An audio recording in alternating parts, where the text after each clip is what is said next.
I've been gone for a minute from the Big 12 scene due to getting married and going on a honeymoon, and I noticed one thing. Where are all these Gonzaga rumors in terms of them joining the Big 12, and why hasn't it happened yet?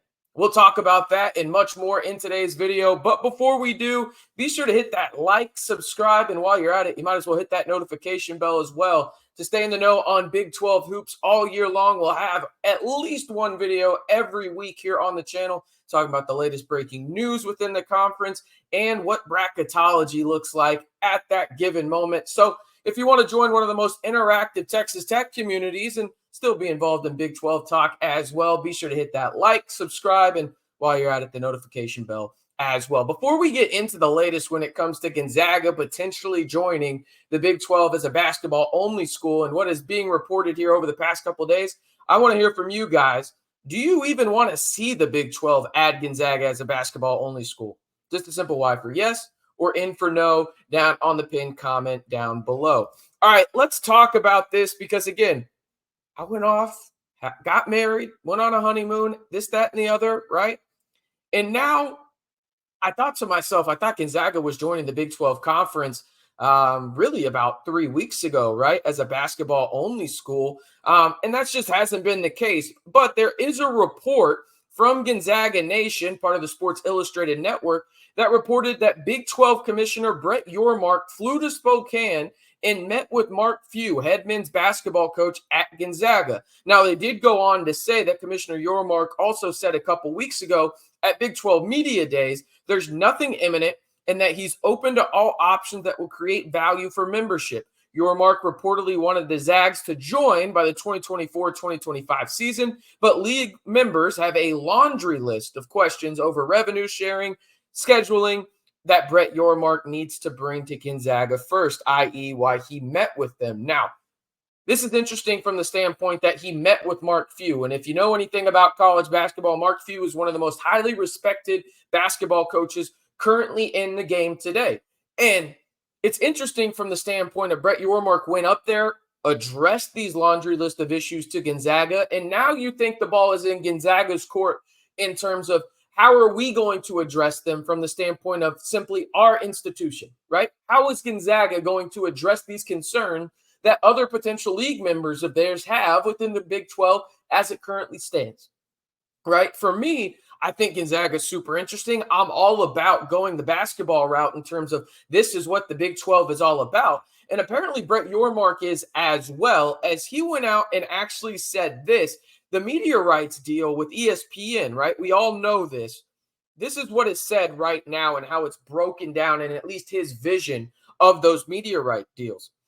Okay, the next part is how do you divvy it up? Because, again, a basketball-only school is not going to get the same amount of money as Iowa State, right? That's just not how this works, and no one's saying that it's going to work like that. But an interesting aspect of this is Yormark's idea to create value is actually to have separate TV contracts from a football and basketball standpoint. Now, if you're in both, obviously, like a Kansas, for example, you're going to have basketball, you're going to have football, you'll be getting both slices of the pie. But Gonzaga, you'll only be getting part of it, right?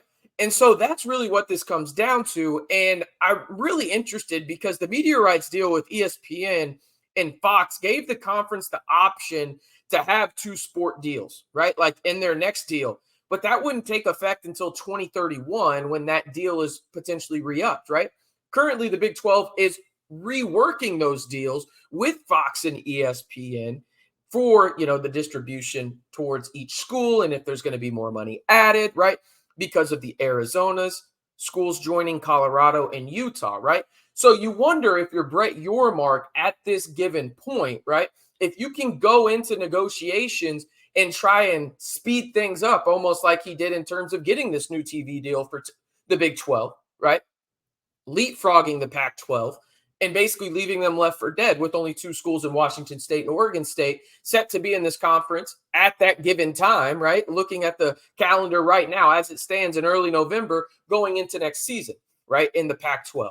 So now you look at the Big 12 aspect of this and you wonder if Brett Yormark can kind of almost finagle Gonzaga into these media rights agreements as a basketball only, since they're still negotiating them as it currently stands according to this SI article, right? And if that's the case, again, I want as many quality basketball teams, high quality basketball teams as possible in the Big 12.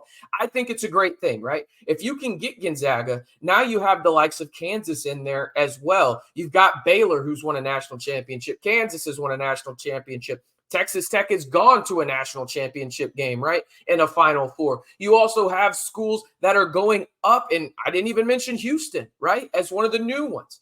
And you think about Arizona joining this as well, you would really establish yourself without a shadow of a doubt as the best men's basketball league in America. And I think there's something to be said for that, right?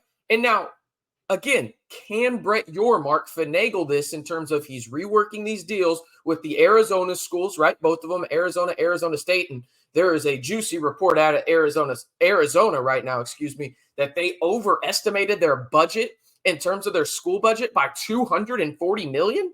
I don't know how the hell you do that. I'm not even a numbers guy, but $240 million seems like a vast overlook.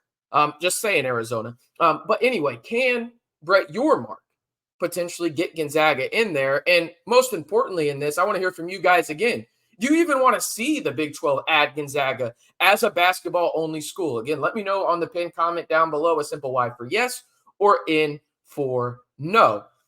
A couple other things here in terms of the interesting wrinkle aspect and Gonzaga potentially joining the Big 12 is the timing. And this was in the SI article, and the SI article will be posted down in the comments and will be in the description below as well. If you want to read in more detail about this great article, it really was insightful in terms of where Gonzaga currently stands in all this.